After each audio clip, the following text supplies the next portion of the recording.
And welcome back, everybody. It's been a non-stop cavalcade of interviews today here at Eurostar 2025, reporting from Edinburgh. So I have now another guest speaker, presenter here at the conference that we are looking forward to find out more. Theodor, did I pronounce it well? Yeah, perfect. Okay. Theodor. Theodor. Or just A Theo. little bit Theo, that's more common. Theo, welcome. It's a pleasure to have you here. Thanks, Leandro. And first of all, for the people that do not know you, would you mind introducing yourself, telling us who are you, what do you do, what makes you special? Sure. I'm not sure if I'm special. I love that reaction always, yeah. So I'm Theo. I'm from Vienna, Austria. Cool. And I'm testing software since, I think, 20 years or something. Wow. Lots of experience testing software. Or being in the area of software testing, so also with tool development. And just recently, or since a few years, I'm within our, company internal product development team. And there I'm having the role of a product manager for designing our test tools. Oh. So you're guiding all the efforts towards the test tools. Yeah. Cool. And trying to bring in the, what I learned from customer projects over the last years. Anything interesting or that you feel particularly proud that you're bringing lately in these efforts that you're doing? Well, I think particular to point out, That you are like, yes, I'm working on that. And Yeah. I'm bringing this feature. Can you talk about it? That's No, another good. no. Okay. Oh, top secret. Aha. Top But he's secret. But tomorrow stay I'm having tuned. a talk, right? we're not spoiling. No, the I can presentation. spoil on this one. Right? So Yeah, we're because going to talk about your presentation. But Theo, around speaking of presentations, you mentioned that you are a QA. You have been around the scene for 20 years, right? yeah, Around. actually even more, but I don't. Who's counting? Don't worry. Who's counting? I stopped counting after 20. But you are here at a conference and you have a presentation. Do you usually come and do presentations in conferences or speak public? Not so much, to be honest. Yeah. So, speak public. Public speaking. Public speaking. So I learned acting actually. Oh, back then. really cool. Which is my hidden secret, right? Hidden personal secret. So we have a professional here. Beware people looking at his presentations. Yeah, please don't. Don't take this into account. Because with this, I had some small experience, right, in public speaking. But then after I switched into the software area, not so much, partially, of course, in smaller rounds, smaller conferences. But this is my first time at Eurostar. And yeah, I'm quite How do you curious. feel? You look a little bit... Nervous, maybe. I was going to say excited. Yeah. So That how as do well. you feel? Actually, really, that as well. Yeah, I was really excited when my talk got accepted, which was, I guess, half a year ago or something. And I Yeah. thought, well, hey, I'm going to Edinburgh. Edinburgh? Edinburgh, yeah, it's super important. That pronunciation drives me crazy, but that's how it is. All right, now I really have to think about all the nitty-gritty details of what I'm going to tell, because this was kind of, world is changing too fast in the end, right? So, silly question, and I know that you cannot get into too much detail, but do the changes that have been happening around technology and so on affected the content on your talk? Sounds like. Yeah. Oh, Yeah. wow. I mean, yes, because I'm also talking about, let's say, an ongoing process. So we are building a new product which incorporates large language models. And Everything is large changing language so much with models those is like, things. It's, oh my God. I think you cannot really keep up, or at least I can't. I'm not sure how others are doing this, but maybe they're using LLMs for this. But LLMs to keep up with LLMs. yeah, but I think that can't work, right? Because they're always behind. So yeah, it's really when I mean, some things still stand like it was half a year ago, and I think even like it was 1 year ago, 2 years ago, when it really started. Several topics are not solved in a meaningful way, Yeah. but it's moving on, and it's really hard to keep everything, let's say, up to date in terms. Also, when you criticize the things, then the other guy comes around and says, "Well, that's not true anymore." What do you do then, right? It's almost frustrating to me at times because, yeah, we are in technology and we have to keep up with all these things. And I went, true story, I went on vacation. I was out there like and disconnected, not paying that much attention. You come back and then you have the NCPs and now this new model and now this happened. And I'm like, whoa, whoa, whoa, whoa. I was just gone for a couple of weeks. What happened?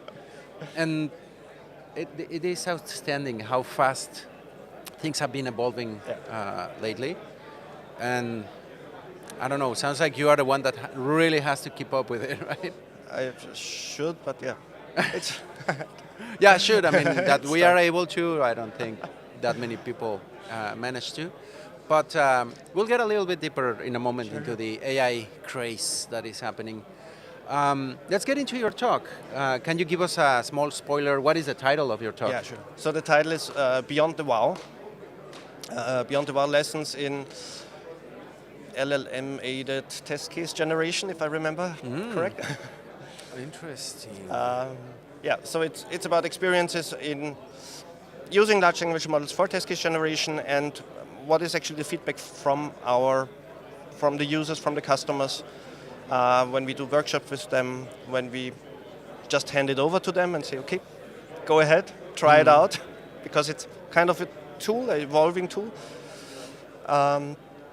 So it will be, around this topic. Lessons learned, feedback that we gathered, and also about some parts.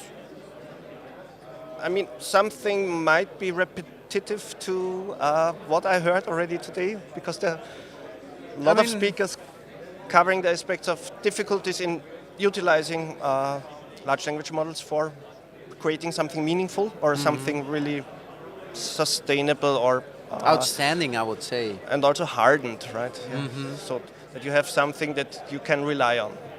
And so this is a small, not really a spoiler, right? I don't think you can build something that you can fully rely on. So you will have to, you can't give that responsibility away, right? In the end. Yeah. No, and it's so big, it's so in everybody. You can count right now on the topic of this podcast right now is around AI. That's what we are covering.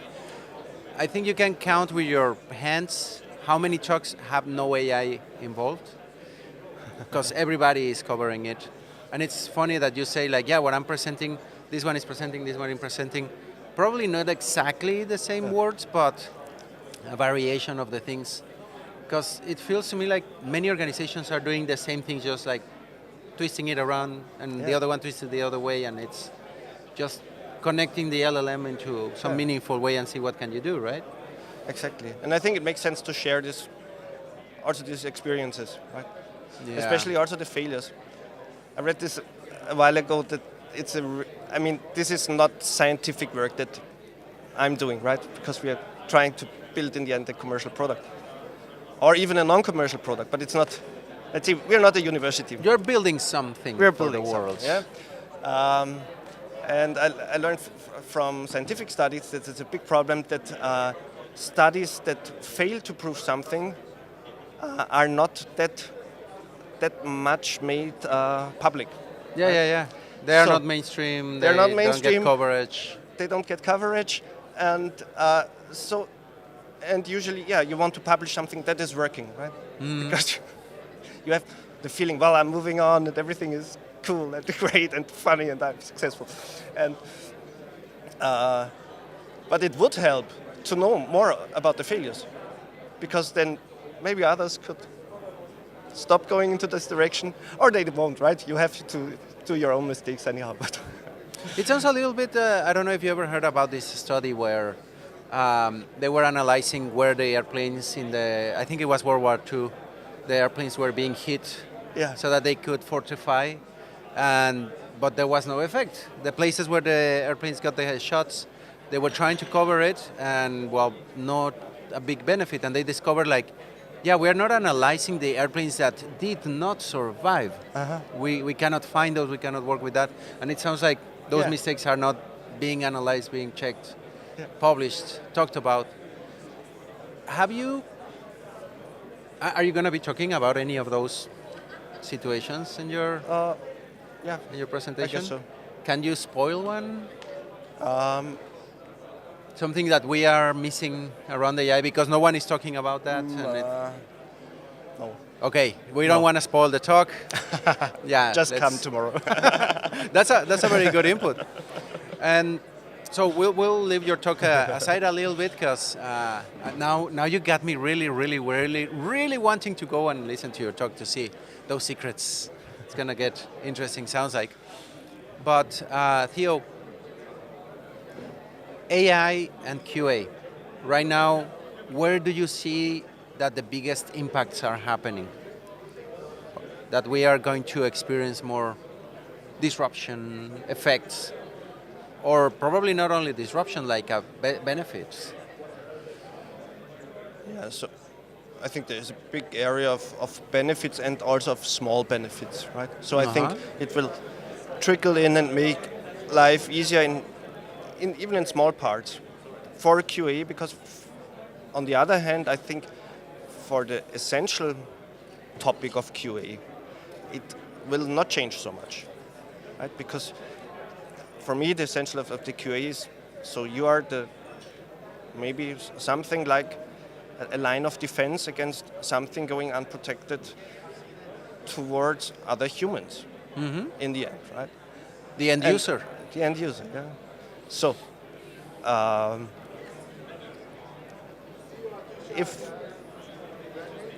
this would be a real tough decision to say, okay, we don't need this any longer. But it would be, so we had so many hypes already before AI about, okay, now with model-based development, we don't need any testing anymore, because it is inherently correct. Right? You define a model, and then when you have the right generators, they don't produce any bugs. You test the generator, it's bug-free software. I never seen this kind of software. We know it, that's not possible. You know what's the most impressive thing? Is that many in the past we were like, yeah, developers one day will generate perfect software, perfect things. And now we are finding that, error is human. We're developers, or we are testers. I'm a developer as well. We get mistakes. We tend to not to think of all the possible paths. Robots, AI makes mistakes, and we know it. It's undeniable, right?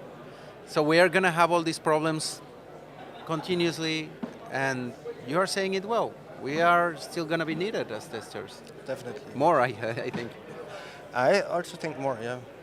So, and this is where I think, well, this might be a big impact of the AI part on the QA or testing practice realm, yeah, is, okay, yeah, we will have to test more stuff that is somehow using AI, or where we actually are testing the AI parts, and this is in some regards new areas. Yeah. This was super interesting. I thought this was really a very nice statement today in the morning in the keynote of Isabel Evans, I think, where she told, well, back then when the graphical user interfaces were introduced, she talked with her, was it her mentor or someone, another tester, who said, well, yeah, you can't test this. It's too complex, right? And so if you stop there and say, okay, well, it's too complex, we're not touching it. And I really like this analogy, yeah, right? Because it's very similar now with AI. Okay, how can I test this, right? It's always different. And if we restrict it to a super reproducible environment, it doesn't reflect anything at all then out in the wild. But we will find solutions for this, I guess, I hope. You just worried me a little bit because there are areas that we may say like, oh, AI is kind of complex, just test it these ways, and we close ourselves to it. But right now when you mention all the APIs, everything that is being plugged in the backend, like are we truly testing whatever is being enabled by AI? So many organizations, we know that they have a new AI product that, oh yeah, we are AI. Aren't you just calling the ChatGPT API and that's the only thing that you're doing? So many of them are just plugging it, and we're missing a lot. Like, I don't know if all the organizations are testing those things that they are connecting in the backend AI things, and that's scary. So many things can go wrong, right? Yeah, and they can go wrong now faster and without even a human being involved, right? So, I mean, we just saw it with Gemini. What was before Gemini? It wasn't just Gemini. BART or something like that was the name of Google's AI. That was like, for a healthy eating, you can eat 1 or 2 rocks a day and you'll be perfectly fine.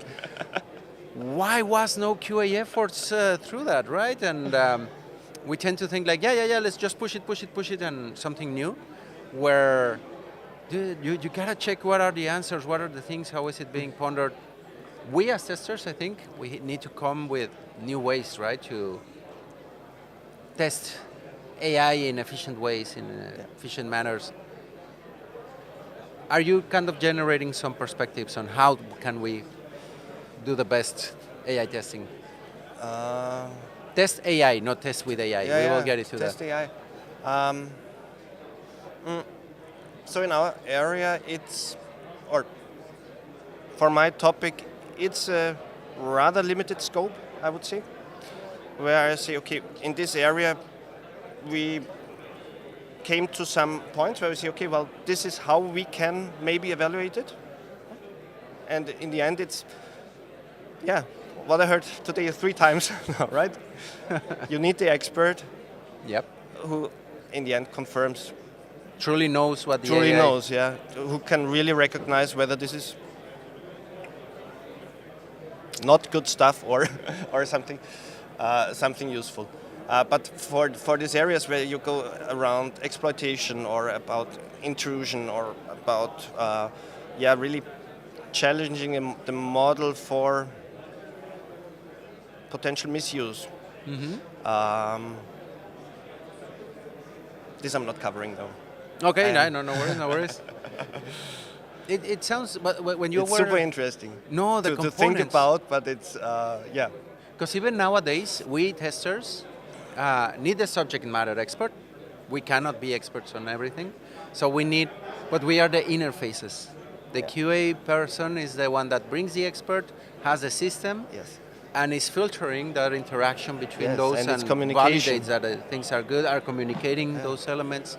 It's super interesting because you are reinforcing we are not going to stop being relevant anytime soon. Don't worry, people. Just testing AI is going to be lots of work. We're just going to get busier. When you were saying, oh yeah, visual interfaces, we cannot test that, just step away and just keep to our traditional tests. We have much more types of testing and work to do with visual interfaces. And with every new thing that they come up with, there's more testing for us.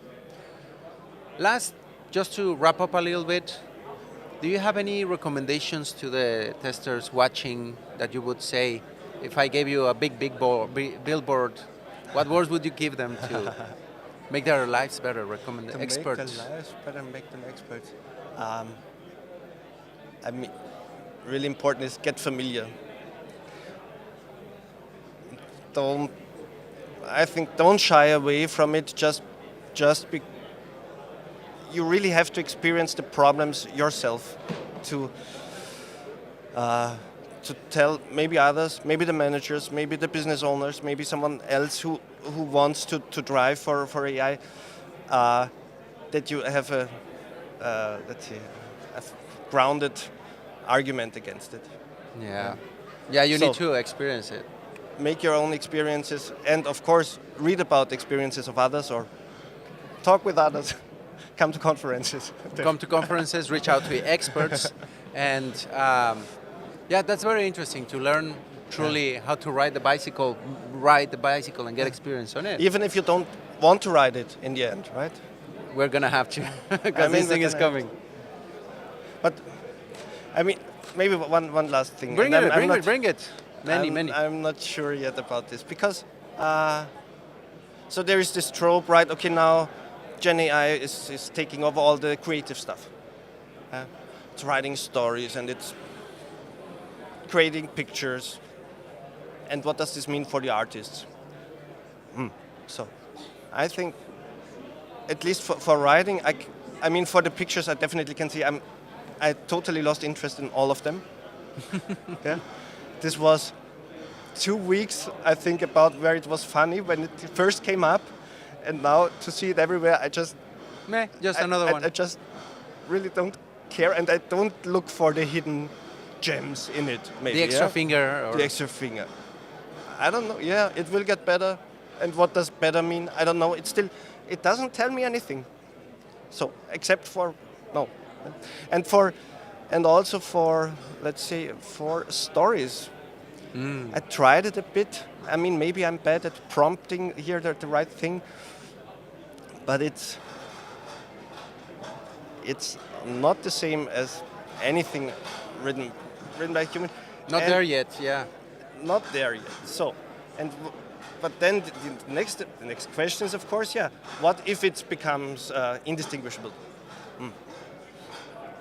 Well, yeah, okay. If someone tells me this was written by this human, and it really reads like it was written by a human, then maybe I will build up a connection somehow to this imaginary human Entity. entity. I still struggle to see how I could become genuinely interested in the The material produced. and because it's pretending to be something. Yeah. It's not a genuine experience that is expressed in a generated thing, but it's I think generated. kind of interpreting what you're saying. The very first time that we saw auto-generated videos, we were like, "Oh my God, it is awesome!" But after a while, like a generated image, they look cool, they are useful, but it's not the merit of a human being doing the effort and working around and drawing every little corner or typing correctly the right sentence to make you feel something. I think that's what you were saying. Like, yeah, a machine produced it, meh. Yeah. I mean, maybe it's totally on the point, what the machine did. Maybe then it's good, useful. It doesn't give us the same effect. That's a very good insight. Wow. So, Thomas, not to extend too much and to wrap up, if people want to philosophize a little bit more with you about these AI topics, find out more about your presentation, because you have me with the suspense at the maximum. Where can people follow up with you and stay in touch, send you questions if they want to? Yes, you can find me on LinkedIn. Uh-huh. You can find me. You can write me an email. You can find me at the conference if you're here at the conference. So, what's your email? Email is theodor.hartmann@objentis.com. Okay. And for LinkedIn, if you want to get in touch with him, you can add him somewhere here on the screen. Should be the name should be displaying. You can add Theo. Connect, send a message if you have questions. Ask, because they are bringing products. Check what is coming. I'm really curious as well there, and I look forward to finding out what's the secret with your presentation. You got me super interested. It's secret. Oh my God, I need to find out. I'm afraid I'm totally over-promising. No, but I'll stay tuned and try to figure out. But Theo, thank you very much for coming for this little talk. Thanks, Leandro. It's really appreciated. And well, there you have it. Our amigo Theo bringing some insights, very interesting and things that make you think about AI and what things are coming. Stay tuned and let's find out what's the deal with his presentation. I can't believe how intrigued I am. But that's not all for today. We still have a few more adventures later today. Let's see if we can pull them off. But for now, we're going to be pausing a little bit, having a sip of coffee, some tea.